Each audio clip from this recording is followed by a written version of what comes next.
Assalamualaikum warahmatullahi wabarakatuh. Selamat pagi semuanya. Selamat bertemu kembali sama Bu Novi. Semoga kalian sehat semua. Sebelum Bu Novi melanjutkan mengenai materi pembelajaran bahasa Indonesia, Bu Novi ingatkan dulu mengenai 3M, yaitu selalu memakai masker, selalu mencuci tangan di bawah air mengalir, selalu menjaga jarak atau menjauhi kerumunan, dan yang terakhir selalu berdoa supaya pandemi ini lekas berakhir. Yang kita bahas kali ini yaitu mengenai menceritakan kembali isi teks ulasan. Mana sudah Bu Novi terangkan mengenai teks ulasan.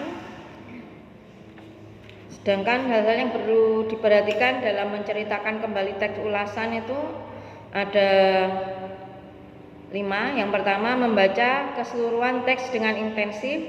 Jadi sebelum kalian mengulas suatu teks ulasan atau suatu bacaan, kalian harus membaca teks tersebut secara keseluruhan. Kemudian yang kedua, mencatat pokok-pokok isi teks. Jadi yang penting ditulis. Yang ketiga, memahami informasi yang terdapat di dalam teks. Jadi pada saat kalian membaca suatu teks bacaan, kalian harus memahami informasi pentingnya tentang apa. Yang keempat, memahami struktur dan kerangka teks. Dan yang kelima, menceritakan isi teks dengan bahasa kalian sendiri. Ini adalah hal-hal yang perlu diperhatikan dalam menceritakan kembali isi teks ulasan.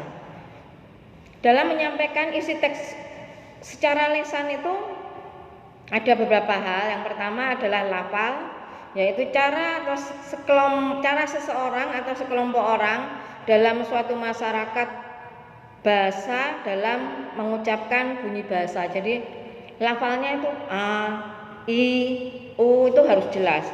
Kemudian yang B, intonasi, yaitu ketepatan penyajian tinggi rendah nada, irama dan lagu kalimat.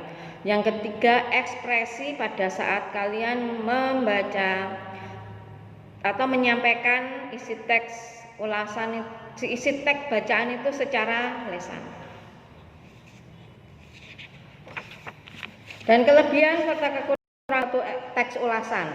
Jadi dalam kalian membaca suatu teks, kalian harus tahu kelebihan teks itu apa, kekurangannya itu apa. Hanya ini yang dapat Bu Novi sampaikan. Wabillahi taufiq wal hidayah. Wassalamualaikum warahmatullahi wabarakatuh.